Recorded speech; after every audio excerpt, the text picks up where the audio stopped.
In this video, I'm going to show you how I build and use Google Gemini Gems from scratch. I'll show you how I built a custom advocacy support assistant and talk through some other examples as well, such as a newsletter creator for a marketing team or a sales proposal generator for a sales team. We'll walk through exactly how I set it up, and the methodology applies to any scenario we ideate and want to develop, so we can use this skill set ongoing. When we shift our thinking from treating AI as a simple search bar to treating it as a highly trained digital team member, we unlock a completely new way of working. It's about moving away from doing all the manual preparation ourselves and stepping into the role of a director who guides the final output. I'll show you how I wrote the instructions, set the tone, and train this gem so that we can create repeatable and consistent outputs and focus our energy on the work that truly matters and that we're passionate about. So let's get to the gem. The first place we want to start is Google Gemini, and you can get to that by going to gemini.google.com. Then over here, we're going to click onto gems and we'll scroll down and we can see the button down here for add new gem. Once we click on that, we're presented with a really nice clean interface, and this is where you start to build the gem itself. So we've got the name and the description. These are largely for your benefit. So use things here that allow you to remember why you created this and what you're going to use it for. The instruction box here, this is where the true value is created, and this is where we give our gem the brain. So to get a highly consistent, repeatable output, we need to provide the gem with three specific things: a role, a tone, and the guardrails. Let's jump into the instructions I've written for this gem so you can see what that looks like in practice. Here we have the backend build itself. So we've got the name here. We're going to call it the Advocacy Support Assistant. And here's the description. You are an advocacy support assistant, an internal resource for advocates working in disability and aged care.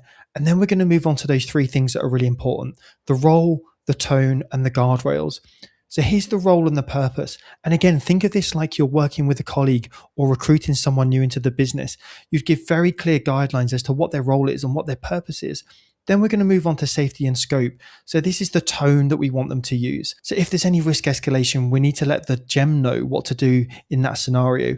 And we also want it to be neutral. So this is where you can put in your brand guidelines and how you want your team members to interact with each other. What is the tone that they take on? And think about your culture and the values that you recruit people based on, and enter those into this bit here.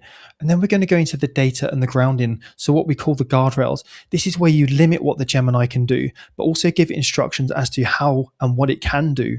So it's both positive and negatively geared. So in this bit here, we've got a primary source. We've got an advocacy principles document, and I'll show you how to add that as well in the knowledge section. And it's a document that guides all of our internal team members, as well as the gems that we're going to build. And it gives them instructions how to tackle certain scenarios, how to respond, and gives guardrails. It's like an internal policy, and we're giving that to the gem so it knows how to behave in each different scenario. We're also giving it some examples here of how to assist with queries. So there's certain specific things that they might ask based on the advocacy principles document. And we can give it some examples here of how to go about its job, exactly how you would train an employee when you recruit them. And then we've also got here the structure of a successful answer. So we can actually give the gem an example of what is successful in our eyes, so it knows how to give the outputs. So we have the advocacy principles document that can give us certain guidance, but we can also give it an example of a successful answer so it can combine the two to make sure that it's giving you really good information as an output. So let's go back into the gem itself now. Now we're back in the gem, we're going to start populating some of this information. So we'll pop the name in here, the Advocacy Support Assistant, and we'll see over here in a minute that it will update that name, and that's what we'll see when we start to use the gem. Then we'll pop in the description here as well. So this is giving you and the gem the context as to what this gem actually does. Then, like we said earlier on, the instructions are really important. It gives you the guardrails, it gives you the tone, and it gives you the role of what the gem is. This is the brain. So we've popped in the instructions here. So you can see they're quite long, and it's really good to go through this and test the gem, make sure it gives you the outputs that you're expecting, and you can edit this as you go.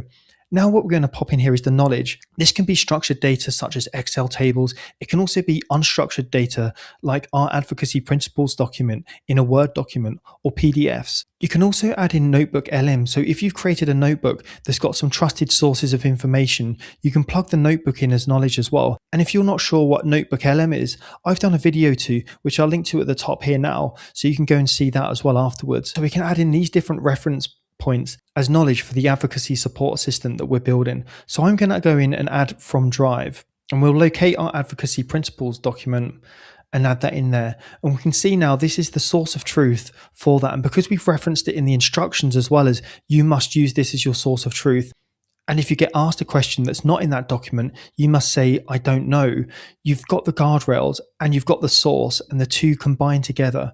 And we're going to click on save now because we've just built the first gem. And now we've got it saved. Another really important thing is that if you're using this as a marketing person that wants to create images, or if you're using this as a salesperson and you want to create documents, you can also select a default tool. We haven't here because we're going to use it as a chat interface. But you can select create an image. You can use Canvas if you want to create documents, do deep research, create music, which is a new thing that Gemini's just released in the last month.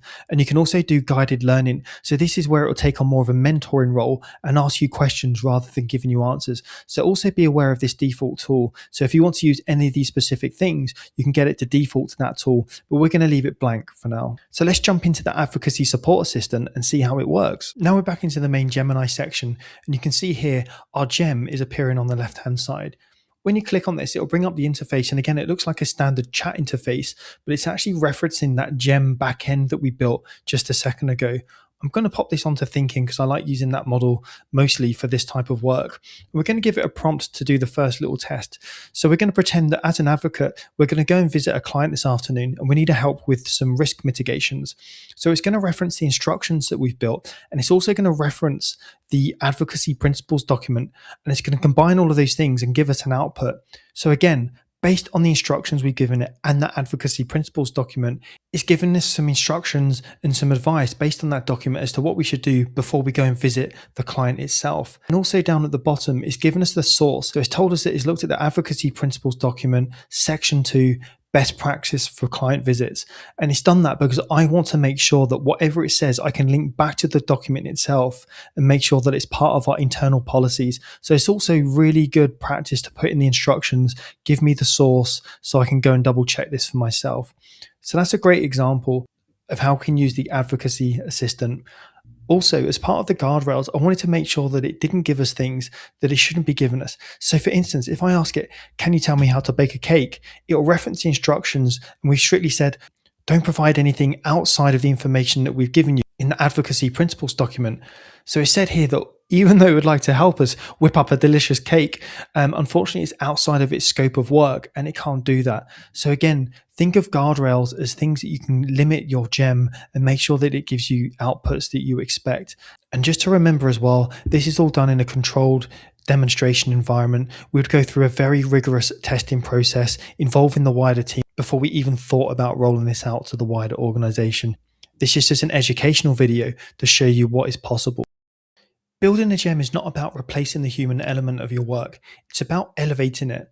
When you allow a gem to handle the repetitive nature of your work, you preserve your energy for what's important, focusing on the client or focusing on what you're passionate about. You get to spend more time connecting with your clients, refining your strategy, and doing the high-level work that only you can do. You don't have to build your entire team today. Start by identifying one repetitive task in your week, whether that's summarizing notes, drafting proposals, or formatting marketing emails. Like with this one, I've built the gem to help me manage a repetitive task, and then I test it and iteratively improve it until it operates exactly how I want it to. If this helped you, subscribe for more weekly deep dives, and also subscribe to our newsletter in the description below, where I send out the latest AI information with tips on how to make AI understandable and practical for you.